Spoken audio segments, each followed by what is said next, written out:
જય શ્રીમન્નારાયણ મિત્રો, આજે આપણે સાંભળીશું વૈભવ લક્ષ્મી વ્રત કેવી રીતે કરવું.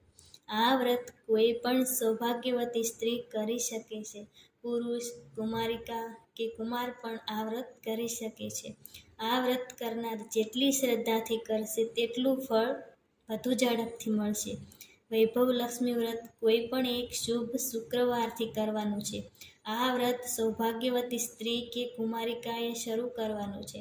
આ વ્રત કરનારે શુક્રવારની સવારે સ્નાનાદિથી પરવારે શુદ્ધ થઈ સૌ પ્રથમ વિષ્ણુ ભગવાન સાથે લક્ષ્મીજીનું પૂજન કરવું, વિષ્ણુ અને લક્ષ્મીજીની સ્તુતિ કરવી. શુક્રવારની સાંજે સૌભાગ્યવતી સ્ત્રીએ અથવા કુમારિકાએ, કુમાર કે પુરુષે હાથ પગ ધોવા ત્યારબાદ જ પૂજન કરવા બેસવું. ઘરમાં હોય તે વીંટી, હાર, કંકણ, બુટી જેવા 2-3 સોનાના દાગીના લેવા. સુવર્ણ અલંકારના હોય તો ચાંદીનો સિક્કો, ચાંદીની મૂર્તિ પણ ચાલે. લક્ષ્મીજીની ચાંદીની મુદ્રા પણ ચાલે. આમાંનું કંઈ પણ ના હોય તો રોકડો રૂપિયો લેવો. આ ઘરેણા મુદ્રા સાથે ધૂપ દીપ કરવો. દાગીના મુદ્રાને સ્વચ્છ જળથી ધોઈ સ્વચ્છ વસ્ત્રથી લૂછીને કોરા કરવા. આ દાગીનામાં કે મૂકી પૂજન કરવું. કંકુ, ચોખા, ચંદન, રાતા ગુલાબનું ફૂલ, હળદર વગેરેથી પૂજન કરવી. ગળ્યો પ્રસાદ ધરાવવો. 2 હાથ જોડી લક્ષ્મી સ્ત્રોતનું વાંચન કરવું.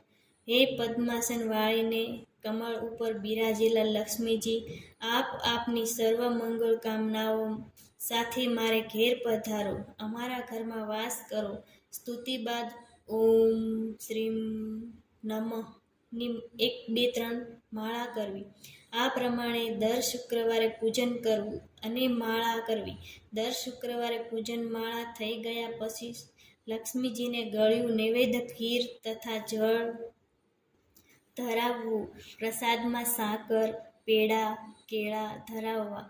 ત્યારબાદ આ પ્રસાદ પોતે આરોગવો તથા ઘરના અને પડોશના બાળકોને, સ્ત્રીઓને પણ વહેંચવો. પૂર્ણ શ્રદ્ધા ભક્તિ ભાવથી દર શુક્રવારે અલંકાર રૂપી લક્ષ્મીજીનું પૂજન કરવું. લક્ષ્મીજીની મંત્રમાળા અને લક્ષ્મી સ્તવનનો પાઠ કરવો. આ દિવસે ઉપવાસ કરવાની જરૂર નથી. વૈભવ લક્ષ્મી વ્રત કરનારે આ દિવસ કોઈની મારવું નહીં, કોઈનો વિશ્વાસઘાત કરવો નહીં, કોઈને ત્રાસ આપવો નહીં, કોઈનું મન દુભાવવું નહીં, અસત્ય બોલવું નહીં, દુઃખી અને ગરીબ રોગીજન પર દયાભાવ રાખવો, નાની મોટી સેવા કરવી તથા શક્ય તેટલી મદદ કરવી. ભૂખ્યાને ભોજન આપવું, વસ્ત્રહીનને વસ્ત્ર આપવું.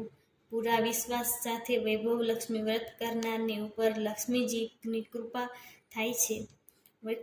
વૈભવ લક્ષ્મીનું વ્રત ફળે છે અને અનેક મુશ્કેલીઓમાં મુકાઈ ગયેલ વ્યક્તિ લક્ષ્મીજીની કૃપાથી ઉગરી જાય છે. વૈભવ લક્ષ્મી વ્રત નાના મોટા સૌ કોઈ કરી શકે છે. ઘરમાં સ્ત્રીઓ આ વ્રત કરે તો તેનું ધાર્યું ફળ મેળવી શકે છે. છળ કપટ ભૂલીને કરેલું વૈભવ લક્ષ્મી વ્રત જરૂર ફળે છે. વૈભવ લક્ષ્મી વ્રત કરવાથી આપને ફાયદો થાય છે.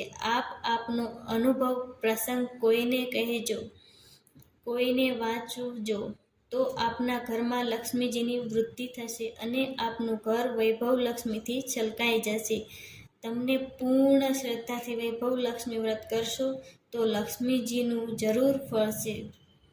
તમે વૈભવ લક્ષ્મી વ્રતની બાધા જ્યારે પૂરી થાય ત્યારે તેની ઉજવણી કરજો. પડોશમાં રહેતી 7 બહેનોને ભાવપૂર્વક જમાડજો. જમાડી ના શકાય તો પ્રસાદ વહેંચજો. ગીતા પુસ્તકાલય દ્વારા જ પ્રગટ થયેલી વૈભવ લક્ષ્મી વ્રતની 7, 11, 21, 51, 101, 151 પુસ્તકોની વહેંચણી કરજો. આમ કરવાથી લક્ષ્મીનો વાસ તમારા ઘરમાં કાયમ થશે. લક્ષ્મીજીની આપનું હાર્દિક છલકાઈ જશે. તમારું કુળ 7 પેઢી સુધી અન્ન પાણી અને લક્ષ્મીથી ખાલી નહીં રહે. જય શ્રીમન્નારાયણ મિત્રો, બોલો લક્ષ્મી વૈભવ માતાની જય. જય લક્ષ્મીનારાયણ. આ કથા કહેનાર, વાંચનાર સૌની મનોકામના પૂરી કરજો. જય માં લક્ષ્મીનારાયણ.